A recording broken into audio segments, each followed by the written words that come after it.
ನನ್ನ ಮಗ ತೀರೋಗ್ಬಿಟ್ನಮ್ಮ, 33 ವರ್ಷ ತೀರೋಗ್ಬಿಟ್ಟ. ಅದು ತುಂಬ ನೋವಾಗಿ ನಾನು ಸಾಯಬೇಕು ಅನ್ನಿಸ್ತಿತ್ತು. ಅದಕ್ಕೆ ರಾಯರ ಮಠಕ್ಕೆ ಬಂದೆ. ಸ್ವಲ್ಪ ಪರವಾಗಿಲ್ಲ, ನನ್ನ ಮನಸ್ಸಿಗೆ ಸಮಾಧಾನ ಸಿಕ್ತು. ನನ್ನ ಮನೇಲಿರೋಕ್ಕೆ ಭಯ ಬೀಳ್ತಾಯಿದ್ದೆ. ಆ ಮನೇಲಿ ನಾವು ಕಟ್ಟಿರೋ ಮನೇಲಿ ನಾವು ಇರಬೇಕಾದ್ರೆ ನಂಗೆ ತುಂಬ ಭಯ ಅನ್ನಿಸ್ತಾ ಇತ್ತು. ಆ ರೂಮಿಂದ ಈಚೆಗೆ ಬರೋಕ್ಕೆ ಏನಾಗುತ್ತೋ ವಯಸ್ಸು ಹುಡುಗ ಸತ್ತಿದ್ದಾನೆ ಅಂತಲ್ಲ. ಆದರೆ ಈಗ ನಮ್ಮ ಮನೇಲಿ ಏನೂ ಇಲ್ಲ ಸರ್.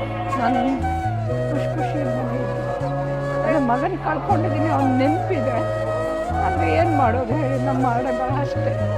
ತುಂಬ ಈಗ ಸಮಾಧಾನ ಆಗ್ತಾಯಿದೆ ಮೇಡಮ್. ಎಷ್ಟೋ ರಾಯರು ನನಗೆ ಸಮಾಧಾನ ಕೊಟ್ಟಿದ್ದಾರೆ.